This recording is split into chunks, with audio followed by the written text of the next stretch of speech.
Friend, this is Mamta Samre Khandelwal and you are watching MSK chemistry class 12 electrochemistry chapter हम discuss कर रहे हैं। और आज हम उसका बहुत ही important topic that is lead accumulator, जो कि सेकेंडरी रिवर्सिबल सेल होता है, उसको डिस्कस करेंगे। क्योंकि जेई और नीट का ये बहुत इंपॉर्टेंट टॉपिक है क्लास 12 के लिए भी।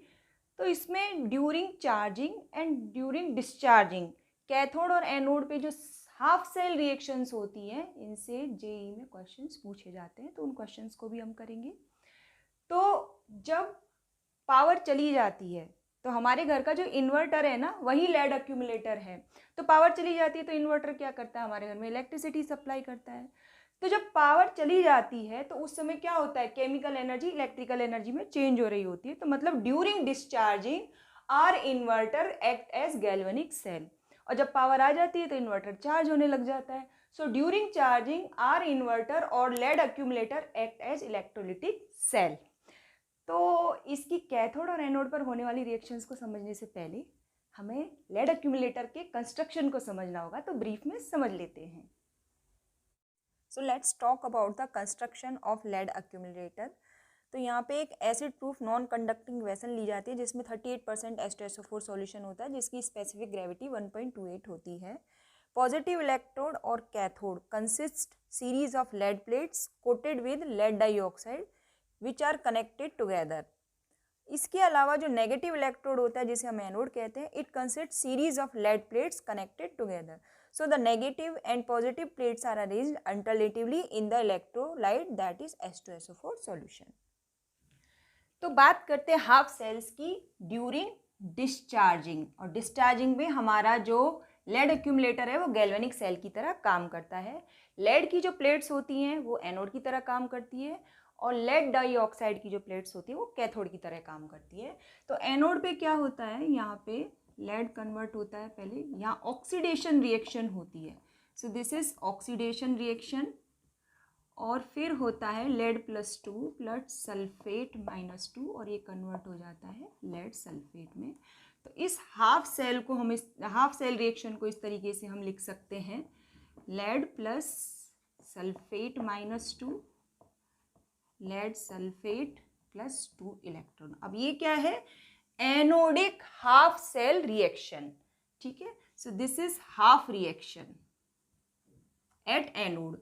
अब कैथोड की बात करते हैं। कैथोड किसका बना होता है, लेड डाइऑक्साइड। लेड प्लेट्स पे लेड डाइऑक्साइड की कोटिंग होती है। तो यहाँ पे क्या होता है, लेड डाइऑक्साइड पहले इस तरीके से रिएक्ट करता है,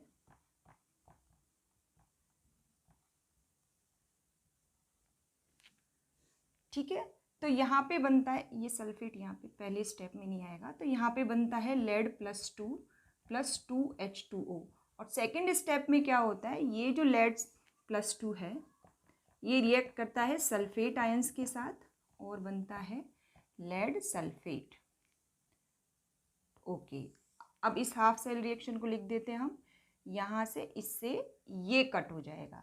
सो lead dioxide +4H positive plus sulphate ions +2 electrons. देखो यहाँ पे ऑक्सीडेशन हो रहा है, यहाँ पे रिडक्शन हो रहा है, कैथोड पे रिडक्शन होता है ना। तो ये लेड सल्फेट +2H2। अब ये भी क्या है, हमारी हाफ रिएक्शन है। This is also half reaction at cathode. अब नेट सेल रिएक्शन हम लिख देते हैं कब, for discharging. Net cell reaction क्या होगी हमारी, तो आपको इसको और इसको ऐड करना है, तो क्या बनेगा, lead plus lead dioxide +2H2SO4 and it becomes twice lead sulphate +2H2O। तो लेड सल्फेट का प्रेसिपिटेट बनता है। So this is net cell reaction during discharging. और कैथोड और एनोड की हाफ रिएक्शन को भी हमने समझ लिया है। अब हम बात करते हैं ड्यूरिंग चार्जिंग, जब हमारा लेड एक्यूमुलेटर किस तरह काम करता है, इलेक्ट्रोलिटिक सेल की तरह। तो यहाँ पे ध्यान दीजिए, अब सारी चीज़ें रिवर्स हो जाएंगी। मतलब ये एनोड बन जाएगा कैथोड और कैथोड बन जाएगा एनोड, और इनकी रिएक्शंस भी रिवर्स हो जाएगी। अब देखो कैथोड, अब यहाँ पे क्या हो जाएगा, लेड प्लेट्स हो जाएंगी। तो यहाँ पे हाफ सेल रिएक्शन, बस आपको इनको रिवर्स करके लिख देना है। जैसे कि जो 1 मोल लेड सल्फेट किस में स्प्लिट हो जाएगा, लेड +2 प्लस सल्फेट आयंस में, और कैथोड पे क्या होता है, रिडक्शन होता है। सो हेयर लेड +2 + 2 इलेक्ट्रॉन्स, और ये क्या बनाएंगे, लेड। अब इसके लिए हाफ सेल रिएक्शन देखिए, इस तरीके से हम लिखेंगे, lead sulphate plus 2 electrons, lead plus sulphate. देखिए इसी रिएक्शन का ये रिवर्स है, ठीक है। तो ये किस पे है, during charging reaction at cathode. अब यहाँ पे ध्यान देने वाली बात ये है, ये इसलिए बता रही क्योंकि न्यूमेरिकल में यूज होने वाला है, कि 1 मोल लेड सल्फेट, ठीक है, इसका जब इलेक्ट्रोलाइसिस होता है तो आपको कितने मोल्स ऑफ इलेक्ट्रॉन्स चाहिए, 2 मोल्स ऑफ इलेक्ट्रॉन्स। और 2 मोल्स ऑफ इलेक्ट्रॉन्स का मतलब क्या है, 1 mole of electron carries 1 Faraday electricity. तो 2 moles of electrons will carry 2 Faraday of electricity, ठीक है, क्योंकि ये Faraday's first law of electrolysis है। इलेक्ट्रोलाइसिस की बात करें ना तो उसके कॉन्सेप्ट तो यूज होंगे ही, ठीक है। तो ये तो हो गई कैथोड पे रिएक्शन। तो अब एनोड की हाफ सेल रिएक्शन लिख लेते हैं। It will be lead sulphate plus 2H2O and lead dioxide plus 4H positive plus SO4 minus 2, और क्योंकि एनोड है तो ऑक्सीडेशन होगा, ठीक है। अब ये वाली हाफ सेल और ये वाली हाफ सेल को आप जब आप कॉम्बाइन करेंगे तो जो नेट सेल रिएक्शन होगी, इट विल बी, ये इसका रिवर्स हो जाएगा, 2 lead sulphate plus 2H2O, lead plus lead dioxide plus 2H2SO4। तो ये जो हाफ सेल रिएक्शंस है ना, ये बड़े काम की है और टॉपिक भी इजी है। आप अपना क्वेश्चन और मार्क्स बड़ी आसानी से बचा सकते हैं। और अब एक न्यूमेरिकल कर लेते हैं। सो 2019 जेईई मेंस का ये क्वेश्चन है, जनवरी का। Anodic half cell of lead acid battery is recharge during using electricity of 0.05 Faraday. The amount of lead sulphate electrolysed in grams during the process is. मतलब लेड सल्फेट का जो amount electrolysed हुआ है वो हमें निकालना है। तो देखिए, चाहे रिएक्शन आपकी कैथोडिक हो या एनोडिक हो, 2 मोल्स ऑफ इलेक्ट्रॉन्स का वहाँ पे इन्वॉल्वमेंट है। और जो 1 mole of lead sulphate for electrolysis required 2 moles of electrons. तो 2 मोल्स ऑफ इलेक्ट्रॉन्स का मतलब क्या, उसको 2 फेराडे ऑफ इलेक्ट्रिसिटी चाहिए।